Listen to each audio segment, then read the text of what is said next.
Olá, eu sou o professor Edmar Carvalho e esse é o Ed Pesquisa. Nesse episódio vamos falar sobre migração internacional. No último dia 20 de janeiro, Donald Trump retornou à Casa Branca e começa a colocar em prática aquilo que prometeu durante a campanha, que é a deportação em massa de imigrantes ilegais naquele país.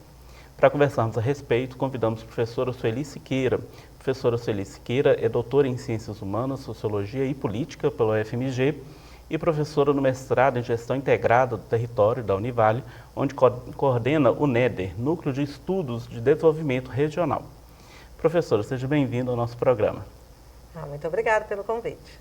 Professora, para a gente começar, eu queria que a senhora explicasse para a gente, né, a dimensão, a importância dos estudos territoriais no contexto da Univale, né? A senhora é uma referência nos estudos, né, sobre migração e a universidade também, né, protagonista nesse campo especificamente de pesquisa. Qual que é a importância de se discutir, né, os estudos migratórios na universidade?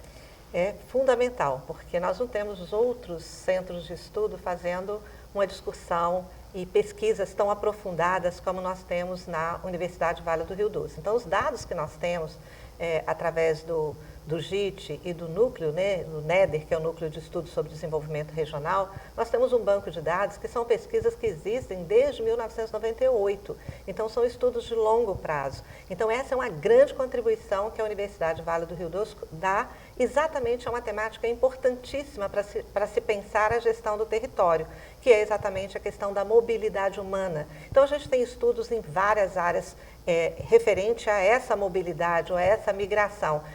Impactos na educação, impactos na economia, na construção civil, em relação à saúde, em relação às questões relacionadas a esse movimento, à família, né? E até mesmo estudos mais recentes, como, por exemplo, as questões das redes sociais envolvendo essa questão da mobilidade humana. Questões de raça também, questões de gênero, tudo isso envolvendo essa questão de mobilidade. Então, nós temos, assim, um banco de dados, um conjunto de informações e de pesquisas que foi resultado do investimento da Universidade Vale do Rio Doce a essa temática e que hoje se torna referência para o Brasil e até mesmo para outras universidades do mundo. Então, essa é uma contribuição importante da Universidade Vale do Rio Doce. Isso é importante, né? Porque assim, a universidade está localizada em Governador Valadares, né, que é conhecida mundialmente, né, entre aspas, pela exportação de pessoas, né? E aí, professora, eu queria, né, para a gente começar a nossa conversa, que a senhora explicasse para a gente, a partir dos estudos, por que as pessoas ainda hoje, né, querem imigrar para os Estados Unidos, né, fazem esse processo, né, de mobilidade para os Estados Unidos? Bom, são vários fatores, né? Hoje mesmo eu vi um político falando que a culpa é das questões políticas. Não existe um culpado, é um conjunto de fatores que propiciou esse movimento migratório. O Brasil sempre foi um país que recebeu migrantes, né? Isso é histórico na nossa história. E a nossa região também é uma região marcada por essa presença de estrangeiros aqui. E vai acontecer uma mudança nisso exatamente aqui, nesse território, né? Que é o ponto de partida dos primeiros emigrantes brasileiros com destino exatamente para os Estados Unidos. Evidente que ao longo do tempo esse movimento se espraiou para outros países, até mesmo para outros continentes, mas aqui que começa esse movimento. E começa na década de 60. Né? E ao longo desses anos, o que vai acontecendo? Várias coisas que configuram essa mobilidade que ela pode aumentar ou diminuir dependendo de alguns aspectos, como a política migratória do país de destino, como as questões econômicas locais e no país de destino. Que fatores são esses?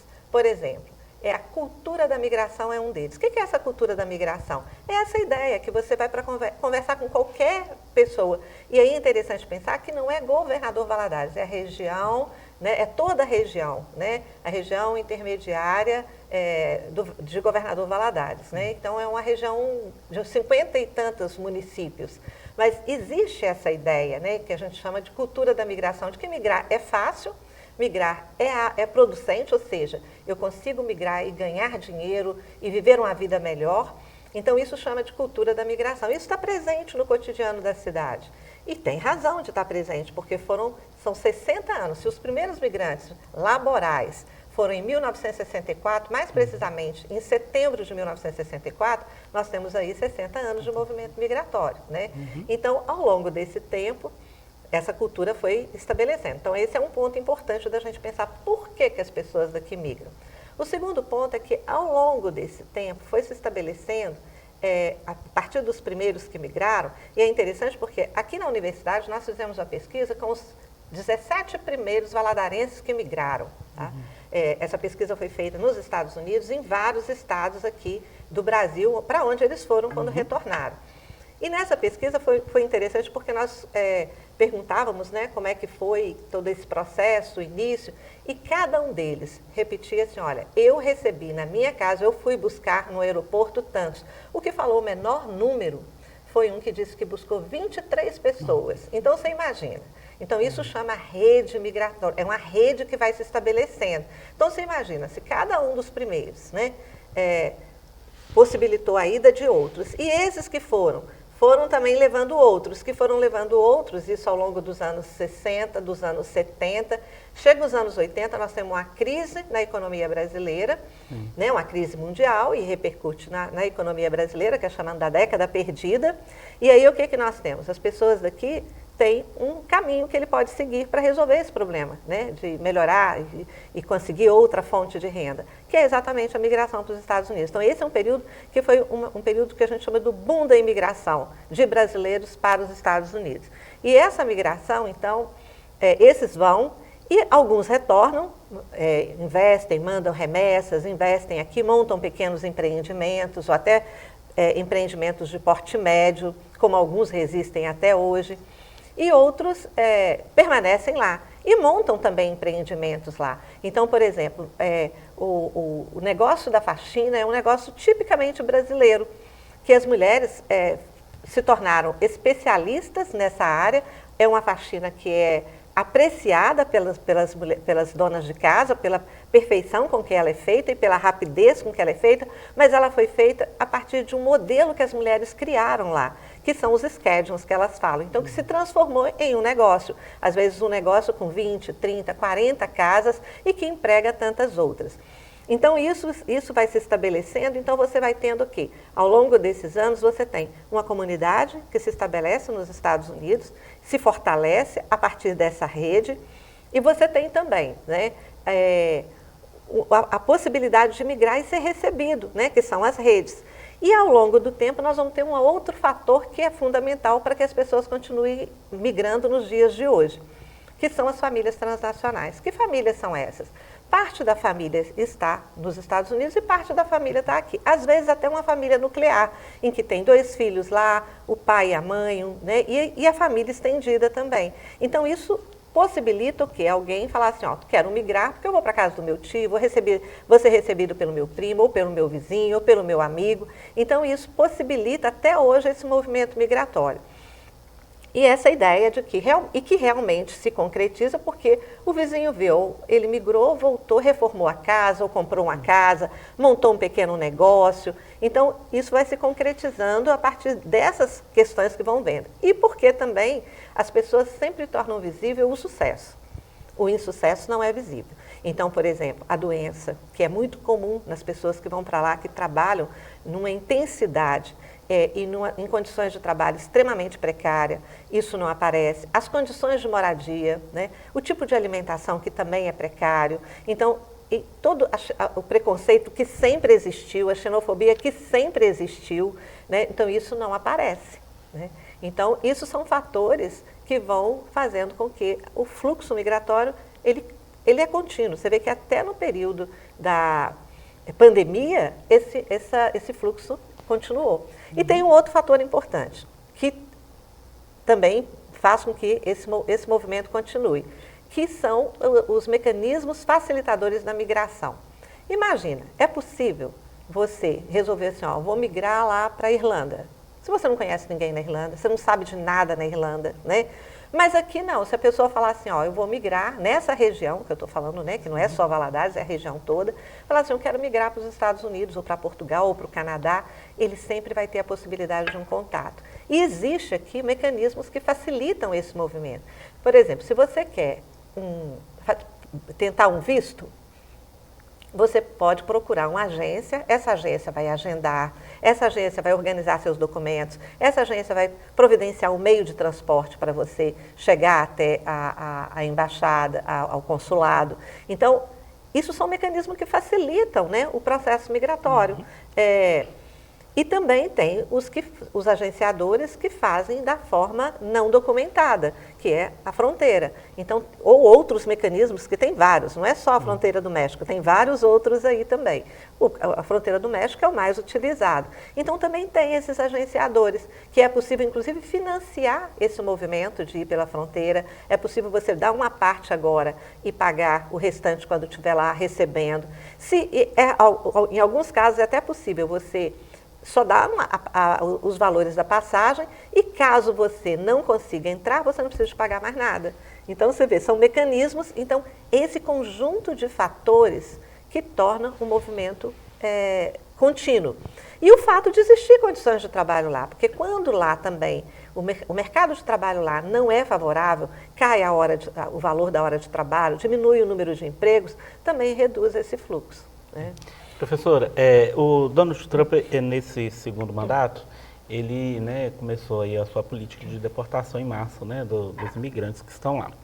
Quais que são as principais políticas migratórias desse governo atual, né, como a senhora tem avaliado isso, os estudos têm apontado, para as políticas dos governos anteriores, né? Existe uma diferença? O Donald Trump, de fato, ele já começou e provavelmente vai deportar mais pessoas do que os presidentes anteriores? Como que é isso? Na verdade, a política migratória é a mesma, não mudou nada, né? Desde a Segunda Guerra Mundial, por exemplo, as deportações existiram, né? E as deportações, inclusive, elas é sempre em torno de 1,5 milhão, 2 milhões. Agora, o que mais o presidente, durante o seu mandato, o que mais deportou foi exatamente o Obama, né? Um democrata, né? E o que menos deportou também foi um outro democrata, que é o Carter, que enquanto Obama deportou 3 milhões de pessoas, em torno de 3 milhões, o Carter deportou 200 mil. Então, você vê que as questões são muito ligadas às políticas, né? Então, a política migratória, ela é uma política estabelecida nos Estados Unidos. Agora, a forma como ela é usada é que vai ser diferente. Qual é a grande diferença do atual governo americano em relação às outras às outras ações? Não vou nem falar política, vou falar as outras ações.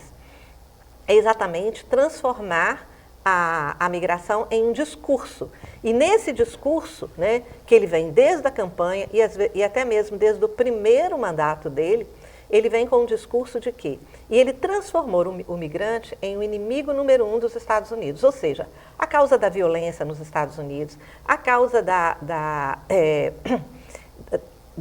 dos problemas econômicos, né, do desemprego, da inflação, está sendo creditado ao migrante. Quando isso não é verdade.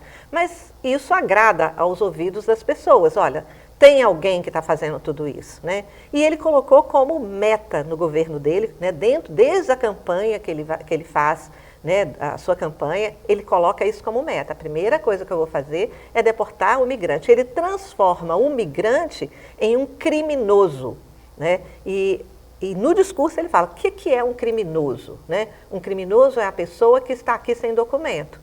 E, evidentemente, que ele não cometeu nenhum crime. A maior parte dos migrantes, principalmente os brasileiros, os imigrantes brasileiros, o percentual de pessoas que têm algum crime, que cometeu algum crime no Brasil, é muito pequena. E tanto é que esses, quando são deportados, já a Polícia Federal já tem, né, já vem a relação de todos. A maioria não tem nenhum problema com a polícia, e então chegam no aeroporto e são liberados, né? Os que têm problema, que por exemplo, em um voo aparece às vezes 80, 90, 120, às vezes tem um caso, né? E também aqueles que têm problemas, que tiveram problema nos Estados Unidos, também é um número muito pequeno, brasileiros, não estou falando de outras nacionalidades. Essa sua fala é importante porque a gente tem visto pessoas falando, né, que esses primeiros que estão sendo enviados para o Brasil são criminosos, né, teriam um histórico, né, de crimes, o que, pelo que a senhora aponta, não é verdade. Como que essas políticas atuais, elas impactam, então, a imagem dos Estados Unidos, né, atualmente? Esse, como eu falei, é o discurso, né? Ele prometeu várias outras coisas, por exemplo, a queda da inflação, né? Mas isso não é algo que ele possa fazer através de um decreto, né? Então, mas a migração e tornar isso, olha o tanto que eu estou deportando, olha como eu estou prendendo, estou indo nas escolas, estou fazendo isso. Então, isso torna um discurso, né, efetivo. Aquilo que ele prometeu, ele está cumprindo. Então, esse discurso, né, é que ele está fazendo. Então, isso, de fato, está causando um efeito, né? Assim, o presidente tem cumprido as suas promessas, enquanto que as outras promessas demandam tempo, demandam negociação e que ele não pode fazer. E muitas das medidas, inclusive, que ele tomou estão sendo questionadas dentro do próprio, né, até mesmo dentro do seu próprio partido. Então, por exemplo, ir nas escolas para verificar a documentação das crianças e adolescentes, isso não está sendo permitido, né? As diretoras e até mesmo os congressistas estão se manifestando em relação a isso. As igrejas, né? Ir nas igrejas também não está sendo permitido, mas ele está fazendo esse movimento. Então, o que tem mais é um discurso, né? E qual o impacto disso? Eu acho que esse impacto é que é perverso, né? Primeiro, vamos pensar no lugar aqui no destino, né? No Brasil. As famílias estão assustadas, amedrontadas, angustiadas. Eu tenho relato de pessoas, de familiares, dizendo eu não estou conseguindo dormir mais, né? Enquanto que nos Estados Unidos também, né? Eu tenho relato de pessoas que falam assim, eu não estou indo trabalhar porque eu estou com medo, eu não estou saindo de casa, estou precisando de comprar coisas e não estou saindo porque eu estou com medo. Então, isso, medo, né? E além disso, ele autorizou a xenofobia. Ele autorizou a perseguição ao migrante do cidadão comum. Então, também tem o relato das pessoas dizendo exatamente isso. Eu estou na rua sem fazer nada, eu estou no metrô, de repente eu escuto pessoas me xingando. Então, isso é algo extremamente grave, perverso e vai contra os direitos humanos. E aí, então, como que a gente pode pensar essas políticas, né, de controle das fronteiras numa perspectiva de direitos humanos, né, com uma gestão mais humanitária? Como que isso deveria ser feito? Né, se o governo entende que as pessoas que estão lá, né, sem a documentação exigida pelo país, né, elas precisam retornar para o seu país de origem, como que esse controle poderia ser feito sem violar direitos humanos? Aí é uma consciência do próprio, né, governo americano. Né, já que ele é signatário da Carta, né, dos Direitos Humanos, ele obedecer a esses direitos, né? Eu acho que é uma atitude dele. E uma atitude dos governos, né, como aconteceu no Brasil, como aconteceu na Colômbia, de reagir a isso, né? Não, aqui no nosso território não é permitido. Porque é um direito, né, do Estado americano deportar, né, as pessoas nas condições, né, independente de se não tem documentação, inclusive quem tem documentação também, ele pode, né, não queremos mais estrangeiros aqui, né? É um direito, é uma prerrogativa do Estado, né? Já que você não tem documento, você vai ser deportado. Agora, deportar dentro dos princípios de respeito aos direitos humanos. Agora, o que eu gostaria de colocar que é importante e que isso acendeu uma luz que nunca, porque como eu disse para você, as deportações sempre existiram, né? Sempre existiram em um número muito grande, né? O ano passado foram, se não me engano, 16 voos que vieram com deportados, né? Então, assim, isso sempre aconteceu. Agora, o governo brasileiro, né, precisa de políticas públicas do governo federal, do governo estadual e do governo municipal para receber esse imigrante deportado, porque a condição que ele está vindo é uma condição que ele está com a saúde dele fragilizada, tanto a saúde física como a saúde mental. Então, ele precisa de um apoio psicológico. Não é só um apoio no aeroporto, né? Então, até agora eu vi o anúncio que o aeroporto de Belo Horizonte vai ter um centro de atendimento e recepção, né, ao migrante. Guarulhos tem, mas Belo Horizonte, Confins, não tem, e que agora vai ter. Mas precisa de acompanhar esse migrante, né? Sueli, pensando nisso, né, essa probabilidade dessa população retornar, né, para a região de Governador Valadares, Como que, fazendo um exercício de pensar o futuro, qual que é o impacto disso para a realidade local? Porque a gente vai passar a ter uma quantidade maior de pessoas, né, e isso traz aspectos positivos, por exemplo, como mais mão de obra, mas ao mesmo tempo também traz aspectos negativos. Como que a senhora avalia isso? A gente nem tem como, porque, como eu disse, essas deportações sempre aconteceram, né? E, por exemplo, vem aí 80 pessoas deportadas. Os 80 não são de Valadares, são dessas cidades que estão espalhadas por aí. Então, tem 4, 5, 2 de Teoflotone, ou de Tambacuri, um de Valadares. Então, quer dizer, esse impacto no sentido de que, olha, agora nós temos fartura de mão de obra, eu acho que isso ainda tem que ser avaliado. Vamos ver como é que vai acontecer isso ao longo do tempo, né? Ainda a gente não tem como dizer que esse impacto. Agora, o impacto que tem é exatamente esse, dessas pessoas que eu acho adoecidas, porque não só elas, mas a família que está aqui também adoece em função de receber alguém com todos esses problemas. Então, tem aspectos aí, né, biopsicossociais que precisam ser atendidos, né? Professora Sueli, agradeço a sua participação no nosso programa. Convido você que nos assiste, né, a continuar acompanhando o nosso programa e a programação da Univale TV, a TV que te conecta ao conhecimento.